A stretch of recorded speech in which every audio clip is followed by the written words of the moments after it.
Como les dije en el capítulo anterior, en diciembre, 4 de diciembre de 1986, nacía nuestra primera hija, María Francisca. Da la casualidad que ese mismo día, trabajando yo en Ministerio del Interior, tuvimos una reunión con funcionarios del Ministerio del Interior de aquel tiempo, para ser más exacto, con Facundo Suárez Lastra, y nos informó que se presentaría la ley de punto final. Ese mismo día, recuerdo que me estaban informando de eso y me llamaron por teléfono para avisarme, para decirme que María Paula, mi mujer, estaba yendo al sanatorio porque estaba ya con trabajos de parto. Esa ley seguramente algunos consideran un error, pero la situación estaba realmente muy complicada, muy difícil en la República Argentina, y la idea de la ley fue casualmente, entre otras cosas, parar toda la movida que había, o el movimiento que había, de convocatoria a los jefes militares de menor rango a los tribunales federales de la República Argentina. Ese fue el objetivo de la ley. Para mí fue en parte un error, pero también había que hacer algo. La situación estaba realmente muy complicada. Y las Fuerzas Armadas tenían todavía en ese tiempo un poderío importante.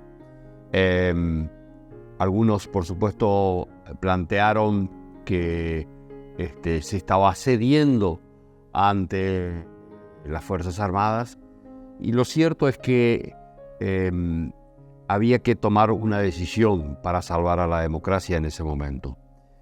Cuando se presentó el proyecto de ley, hubo cambios en ese proyecto de ley que plantearon sobre todo el senador por Neuquén, el senador Zapaga. Casualmente tenía un hijo desaparecido. Cambios que complicaron más aún todavía el problema, siendo que entonces las citaciones se aceleraron en ese tiempo. Como les decía, esto fue el 4 de diciembre, antes de fin de año ya teníamos la ley aprobada y con las modificaciones que estableció el Senado. Todo ese verano fue un verano de muchos problemas en la relación del gobierno con las Fuerzas Armadas. Y por supuesto, en algún momento eso tenía que explotar.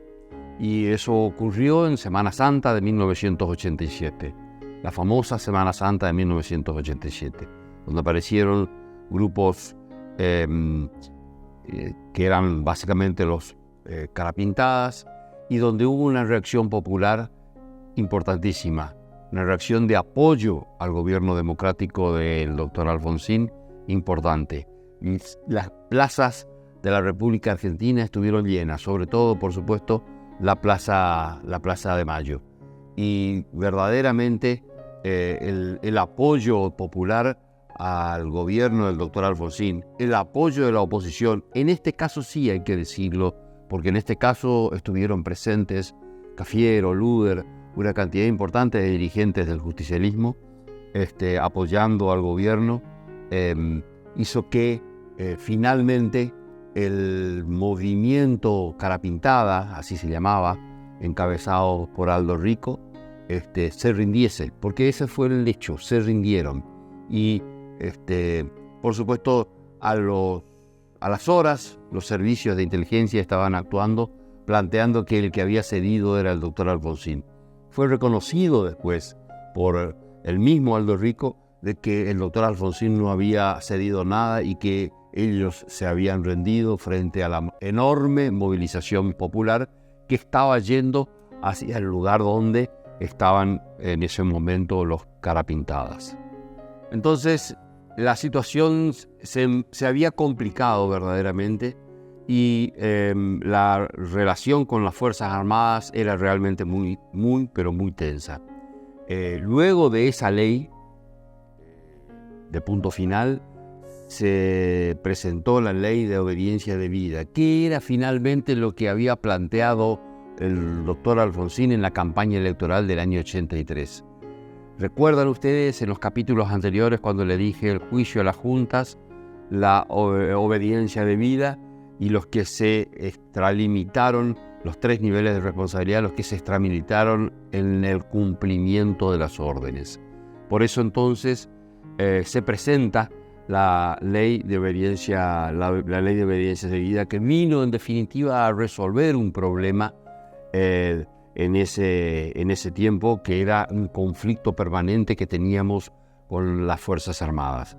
El gobierno de Alfonsín había juzgado hasta ese momento a las juntas militares y aquellos oficiales del ejército, la marina y la Fuerza Aérea que se habían extralimitado. No era fácil la situación. Debo decirles a todos que realmente teníamos miedo, porque fueron momentos muy, muy difíciles. Pensábamos que volvíamos nuevamente a esos años del terror, que fueron los años duros del proceso de reorganización nacional, como lo llamaban las Fuerzas Armadas. En el medio de todo esto se daban distintas cuestiones. La primera, un ataque permanente por parte de los sindicatos al gobierno del doctor Alfonsín. Durante toda la gestión del gobierno del doctor Alfonsín hubo 13 paros generales. 13 paros generales que fueron realmente importantes.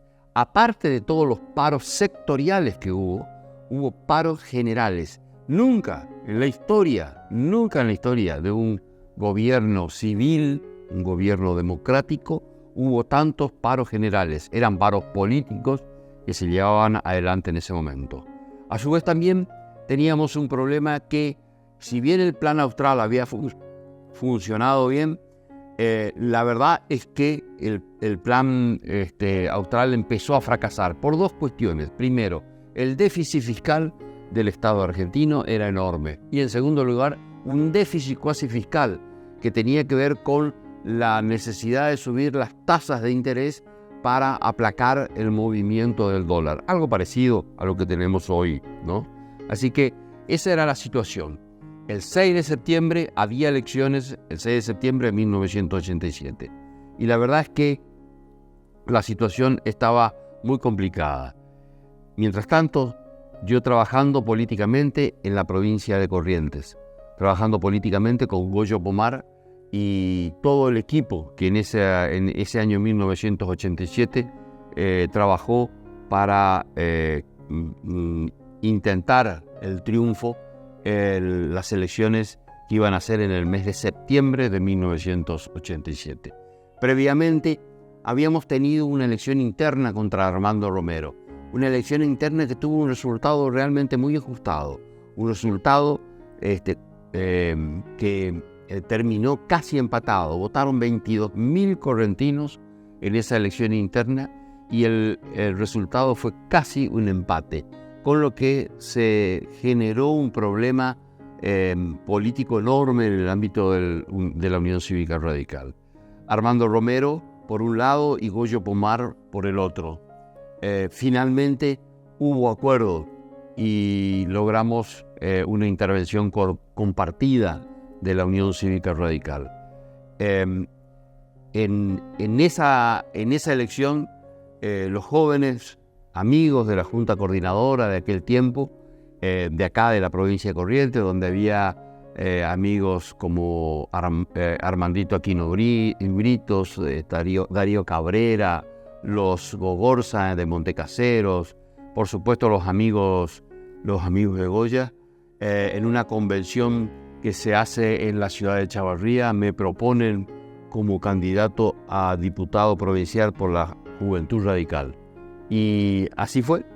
Fui candidato a diputado provincial por la Juventud Radical en 6º término.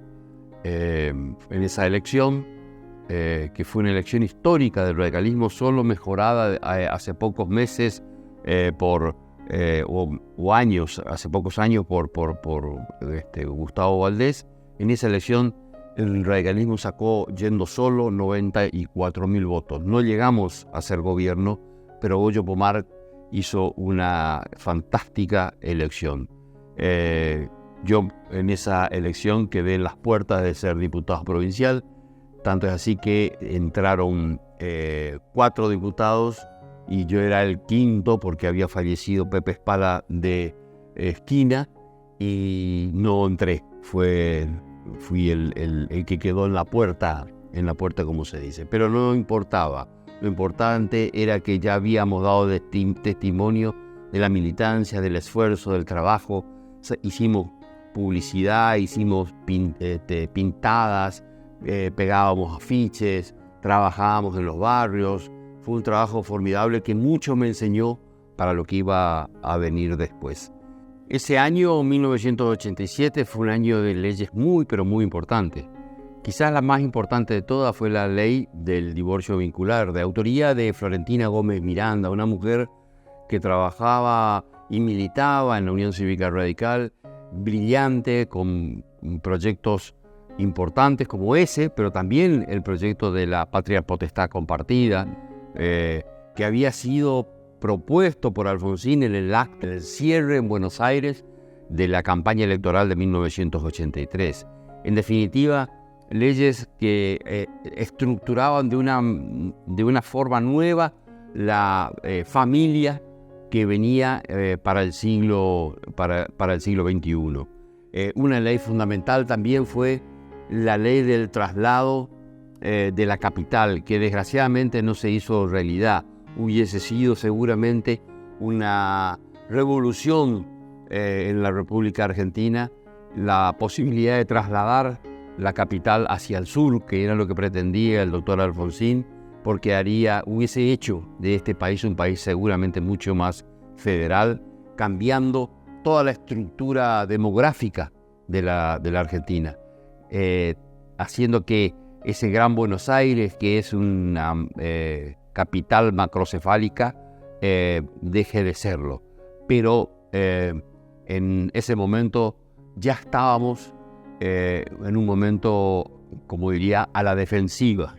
Y en ese tiempo, el 6 de septiembre de 1987, perdimos las elecciones de medio tiempo y perdimos las elecciones en Corrientes, en la provincia de Corrientes, pero perdimos en muchas provincias. Se perdió, por supuesto, la provincia de Buenos Aires, se perdió Entre Ríos, se perdió Mendoza, distintas provincias que pasaron a ser justicialistas. Y eso realmente fue un problema, porque empezó un proceso de debilitamiento y decadencia del gobierno del doctor Alfonsín. Pero eso vamos a contarlo en el próximo capítulo.